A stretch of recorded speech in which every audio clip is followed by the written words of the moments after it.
अस्सलाम वालेकुम स्टूडेंट, क्या हाल चाल है। मैं हूं मोहम्मद अहमद नज़ीर और आप लोगों का फिज़िक्स टीचर। जैसे कि आप जानते हैं कि 9th क्लास का वीक 2 का आज हमारा जो लेक्चर नंबर 1 है उसको मेरा बेटा हम स्टार्ट करने जा रहे हैं। Lecture number 1 properties of matter का जो हमारा चैप्टर है 9th क्लास का सेकेंड वीक का फर्स्ट लेक्चर हम स्टार्ट करने जा रहे हैं। और हमारा जो मेरा बेटा topic according to the smart syllabus जो नेक्स्ट टॉपिक बनता है वो प्रेशर बनता है। अगर मैं आप लोगों को मेरा बेटा इस टॉपिक के बारे में बताऊं तो ये बहुत ही इजीएस्ट टॉपिक है। इसको समझने में किसी भी किस्म की आपको दिक्कत नहीं होगी मेरा बेटा। बड़े ही सीधे सादे अल्फाज में अगर मैं बात करूं तो किसी भी एरिया पर जब फोर्स लगाई जाती है, जैसे कि मैं इसको प्रेस कर रहा हूं तो मैं इसके ऊपर फोर्स लगा रहा हूं, दबाव कहते हैं ना उर्दू में प्रेशर को। So force per unit area, अगर बड़े ही सीधे सादे अल्फाज में इसकी डेफिनेशन सिंपल वे में की जाए तो मेरी जान कुछ मुश्किल नहीं है। Force per unit area, force per unit area, इसको मेरा बेटा हम नाम देते हैं कॉल्ड प्रेशर।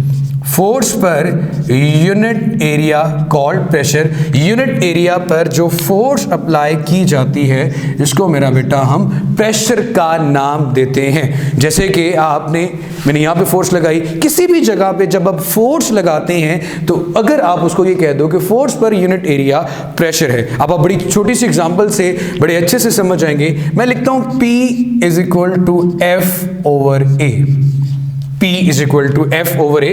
मैंने अपनी डेफिनेशन को मैथमेटिकल फॉर्म में लिख दिया, फोर्स पर यूनिट एरिया। मेरी जान, फोर्स पर यूनिट एरिया, यहां से ये फॉर्मूला हमें ये बताता है कि अगर आपका एरिया कम होगा तो प्रेशर ज्यादा होगा। मैथमेटिकली आप यही कहते हैं ना कि अगर ये आंसर जितना छोटा आएगा इसकी वैल्यू उतनी ही ज्यादा होगी, और ये जितना ग्रेटर होगा प्रेशर तब भी ज्यादा होगा। मीन के प्रेशर का फोर्स के साथ डायरेक्ट रिलेशन है। और अगर मेरे बेटे में बात करूं क्रॉस सेक्शनल एरिया या एरिया की बात करूं, सरफेस एरिया की बात करूं, तो एरिया के साथ इसका इनवर्स रिलेशन है। अब एग्जाम्पल देखते हैं मेरा बेटा। एग्जाम्पल ये है कि आप अपने पाम से, अपनी हथेली से इस बोर्ड मार्कर को प्रेस कर रहे हैं, सेम फोर्स लगा रहे हैं, चले 5 न्यूटन की फोर्स लगा रहे हैं, इस पे इसका असर देखें। फिर आप इसको इस तरह से फोर्स लगाएं, इस पे असर देखें। जब आप सुई ले लें, निडल ले लें, तो आपको ज्यादा वहां पे फोर्स से या तकलीफ भी होगी जब वो चुभेगी। क्यों? उसका एरिया कम है, फोर्स क्या लग रही है ज्यादा, तो प्रेशर क्या होगा ज्यादा।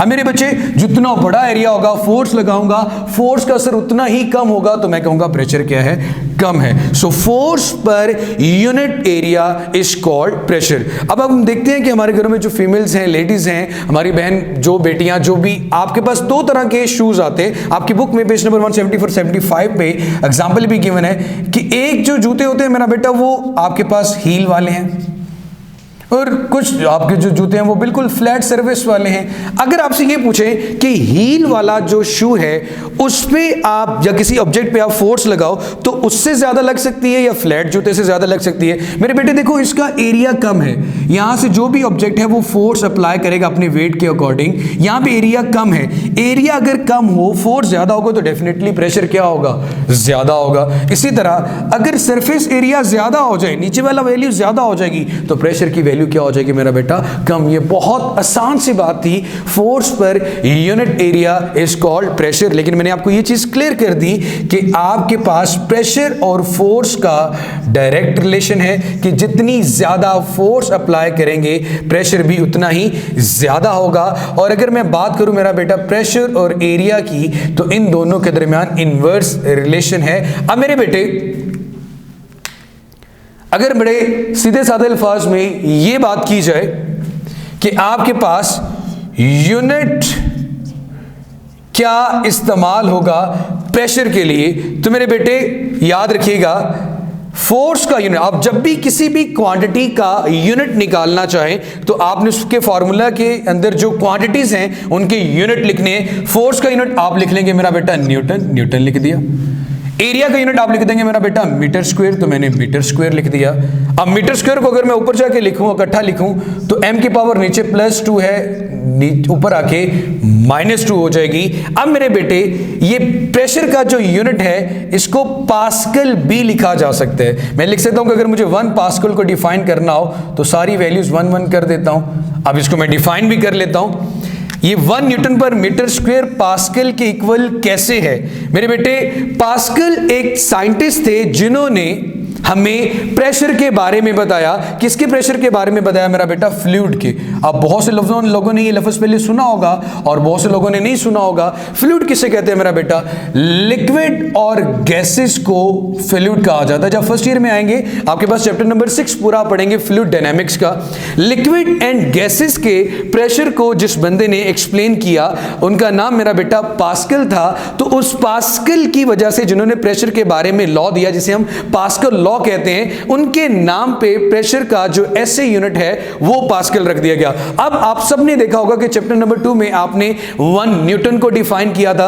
अब अगर आपसे ये कोई पूछता है कि जी डिफाइन 1 पास्कल को मेरे बच्चे आप डिफाइन करें तो बहुत सादा लफ्जों में आप 1 पास्कल को डिफाइन कर सकते हैं। कैसे कर सकते हैं मेरा बेटा? कि when 1 newton force acts on a body of area 1 metre square, it means कि जो आपने प्रेशर एग्जर्ट किया फिर वो कितना होगा? 1 पास्कल होगा। आपकी बुक में यही डेफिनेशन, यही फार्मूला, यही एक्सप्लेनेशन लिखी थी जो मैंने आप लोगों को बता दी। इसी के साथ मैं अगले टॉपिक का एक छोटा सा इंट्रोडक्शन दे देता हूं। इसके बाद मेरे बेटे हमारे पास आ रहा है एटमॉस्फेरिक प्रेशर।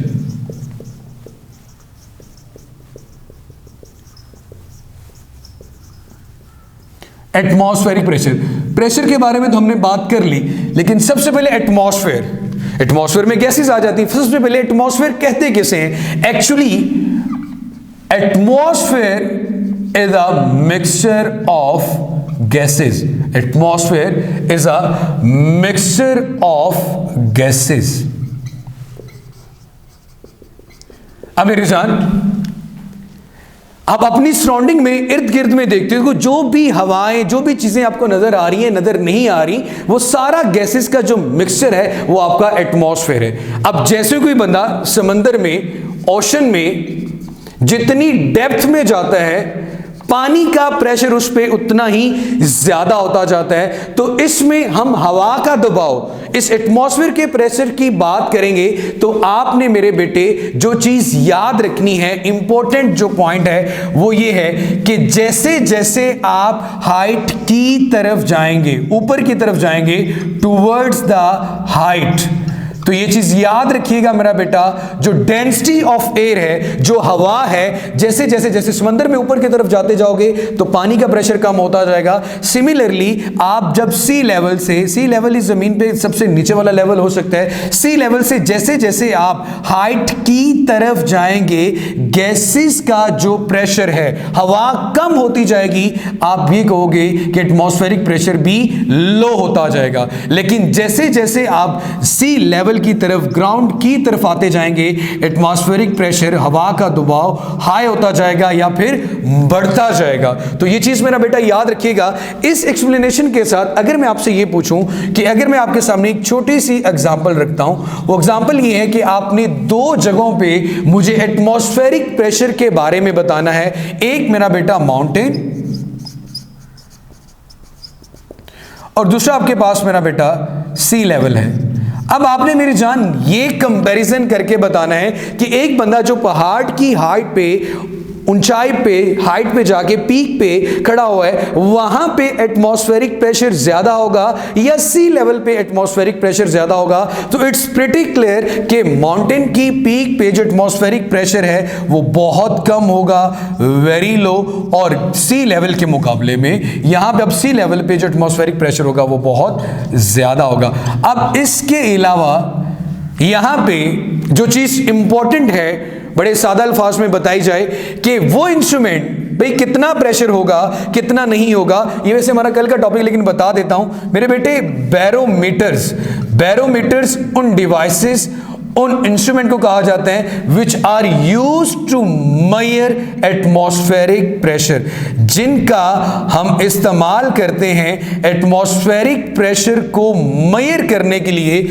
उन डिवाइसेस को, उन इंस्ट्रूमेंट को नाम दिया जाता है बैरोमीटर्स का। अब मेरे बेटे, सी लेवल पर जो एक्सटेंडेड एटमॉस्फेरिक प्रेशर मेजर किया गया उसकी वैल्यू है जी, आपकी बुक पे भी लिखी होगी 1.1013 multiply by 10⁵ newton metre square, या फिर हम इसका यूनिट लेते हैं मेरा बेटा पास्कल। सो न्यूटन पर मीटर स्क्वायर या पास्कल, ये वो वैल्यू है, ये वो स्टैंडर्ड है जो मैक्सिमम एटमॉस्फेरिक प्रेशर का है सी लेवल पे। अब यहां से ये बात पता चलती है कि सी लेवल पे अगर ये सबसे ज्यादा वैल्यू है तो जैसे जैसे मैं हाइट की तरफ जाऊंगा ये वैल्यू डिक्रीज होगी ना कि इंक्रीज होगी। तो ये मेरा बेटा आज का हमारा टॉपिक था।